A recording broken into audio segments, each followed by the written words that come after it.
যারা যারা মুখ ছিলেন তাদের মধ্যে অন্যতম ছিলেন আপনি এবং বারংবার আপনিও এই দাবি করেছেন শুধুমাত্র একজনের দ্বারা এইরকম ঘটনা ঘটানো সম্ভব নয়।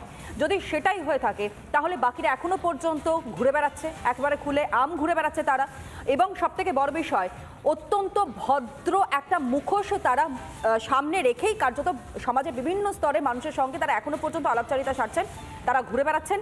অপরাধীর এই আঁচটুকু, অর্থাৎ এই অভিযোগের যে অপরাধী আমরা বলে থাকি সেইটুখানি পর্যন্ত তাদের গায়ে এখনো পর্যন্ত লাগেনি, অর্থাৎ কোনো কালিমা লিপ্ত এখনো পর্যন্ত তারা হননি। অভয়ের মাও কিন্তু গতকাল সেটাই বলেছেন। আপনার কি মনে হয় শুধুমাত্র সঞ্জয় রায় নাকি আরো অনেকে রয়েছে?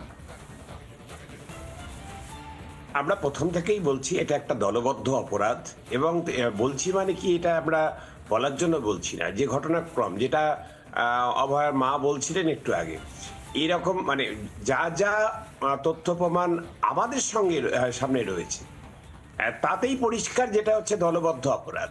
মানে একদম শুরু থেকে করে যদি আপনি পরপর দেখেন যে ঘটনাক্রম যদি সাজিয়ে নেন, যে যেগুলো এখনো অবধি জানা গেছে, এমনকি ডিএনএ টেস্টের রিপোর্ট অবধি, মানে সিএফএসএল এর যে রিপোর্ট সেই অবধি, তাহলে কিন্তু প্রত্যেকটা ঘটনায় প্রমাণ রয়েছে যে একাধিক মানুষ, একাধিক অপরাধী যুক্ত রয়েছে। এখন সেইটাতে কলকাতা পুলিশ সঞ্জয় রায়কে, জানি না, সঞ্জয় রায়ের দুটো সম্ভাবনা। একটা হচ্ছে সঞ্জয় রায় হয়তো নিরপরাধ, সম্পূর্ণই ওকে ফাঁসানো হয়েছে, ওর ডিএনএ ইত্যাদি মিক্স করা হয়েছে। আরেকটা হতে পারে সঞ্জয় রায়ও অপরাধী, অপরাধীদের একজন, সেটা একটা হতে পারে। ফলে সেটা আজকে রায় বেরোলে পরিষ্কার হবে যে কোন কোন তথ্য প্রমাণ, সেগুলো প্রত্যক্ষ প্রমাণ নাকি সার্কামস্ট্যান্সিয়াল এভিডেন্স, কার ভিত্তিতে ওনাকে, সঞ্জয় রায়কে দোষী প্রমাণিত করা হয়েছে এবং আজকে সাজা হবে। সাজার ক্ষেত্রে যদি ওনাকে, আমরা দেখেছি যে সঞ্জয় রায়ের ফাঁসি হয়ে যাক 7 দিনের মধ্যে বা এনকাউন্টার, কারা চাইছে? আমরা সেটা চাই না। আমরা চাই না সঞ্জয় রায়ের ফাঁসি, চাই না এই জন্যই যে যদি কখনোই কেন্দ্রে এবং রাজ্যে দুই সরকার মিলে যারা যে এই গোপন বোঝাপড়াতে, গোপন সেটিং করে যারা এই যে তদন্তটাকে, কলকাতা পুলিশের যে নাটক সেটাতেই সিবিআই শিলমোহর দিচ্ছে, এই ব্যবস্থা করে দিল, দলবদ্ধ একটা অপরাধকে একক অপরাধ হিসেবে কারাদণ্ড হয়। যে ধারাগুলো তার বিরুদ্ধে আনা হয়েছে, এক কথা বলতে গেলে 64, 66, 103-এর এক ধারা, এবং সেই ধারাগুলো যদি সব এক জায়গায় করা হয়, যদি যাবজ্জীবন কারাদণ্ড যদি সঞ্জয় রায়কে দেওয়া হয়, তাহলে পরে মনে হয় যে কোনো সময় সত্যটা সামনে আসবে, যদি সঞ্জয় রায় ছাড়াও আরো অপরাধীরা এর সঙ্গে যুক্ত থাকে।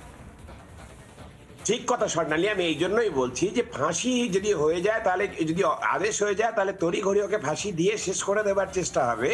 কিন্তু যাবজ্জীবন, সঞ্জয়ের বয়স কম, যাবজ্জীবন সশ্রম কারাদণ্ড যদি ওকে দেওয়া হয়, ওকে যদি বাঁচিয়ে রাখা হয়, ভবিষ্যতে কোনোদিন কেন্দ্রে এবং রাজ্যে যদি ক্ষমতার ভরকেন্দ্রের পরিবর্তন হয়, তাহলে হয়তো সম্ভব হলেও হতে পারে যে হচ্ছে যে অভয়ার কাণ্ডের সত্য উদ্ঘাটিত হবে, সঞ্জয়ের সাক্ষ্য সেই ক্ষেত্রে খুব গুরুত্বপূর্ণ হবে।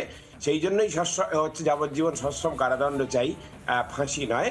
কারণ হচ্ছে যে একটা দলবদ্ধ যে অপরাধ, প্রথম দিন থেকে আমরা পরপর বলে আসছি, শুধু না তথ্য দিয়ে। যে জন্যই হচ্ছে অভয়ার পরিবার কিন্তু হাইকোর্টে এবং সুপ্রিম কোর্টে আবেদন করেছে গত সপ্তাহেও, যার আগামী সপ্তাহে শুনানির সম্ভাবনা। সেখানে আরো একবার অভয়ার পরিবার থেকে যা বলা হয়েছে সেইগুলো আপনাদের সামনে আমরা টুকরো টুকরো করে এই আলোচনার মাঝে নিচ্ছি।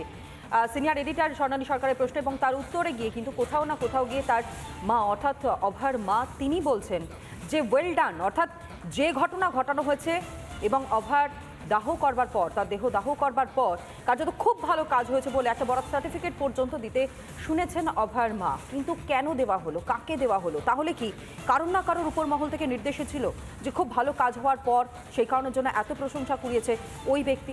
অভয়ার মার বক্তব্য আপনাদের সামনে রাখি, শুনুন। যারা আমার মেয়ের, আমাদের বিনা অনুমতিতে আমার মেয়ের দেহটাকে নিয়ে এক প্রকার পুড়িয়েই দিতে চেয়েছিল, আমরা সেকেন্ড পোস্টমর্টম চেয়েছিলাম, তাও করতে দেয়নি পুলিশ এবং আমাদের লোকাল এমএলএ, লোকাল কমিশনার, তারা মিলে গিয়ে দ্রুত দেহটা পুড়িয়েই দিয়েছিল। এবং আমার লোকাল কমিশনার, লোকাল এমএলএকে পিঠ থাপড়ে ওয়েল ডান বয় বলছিল। এটা বলছিল আপনারা শুনেছেন তখন? হ্যাঁ, শুনেছি। তার মানে তাকে কোনো দায়িত্ব দেওয়া হয়েছিল, সে সেটা খুব ভালোভাবে পালন করেছে, তাই তাকে ওয়েল ডান বয় বলা হচ্ছিল। এটা কে নির্দেশ দিয়েছিল, কাদের নির্দেশে এসব হয়েছিল, এগুলো আমার এখনো অনেক প্রশ্ন আমার মনে। কার কাছে চাইবো আমি উত্তর? নানা ধরনের কন্টেন্ট দেখার জন্য লাইক করুন, শেয়ার করুন আমাদের ফেসবুক পেজ, সাবস্ক্রাইব করুন আমাদের ইউটিউব চ্যানেল। পাশাপাশি অন্যান্য ব্রেকিং নিউজের জন্য অবশ্যই চোখ রাখুন রিপাবলিক বাংলায়।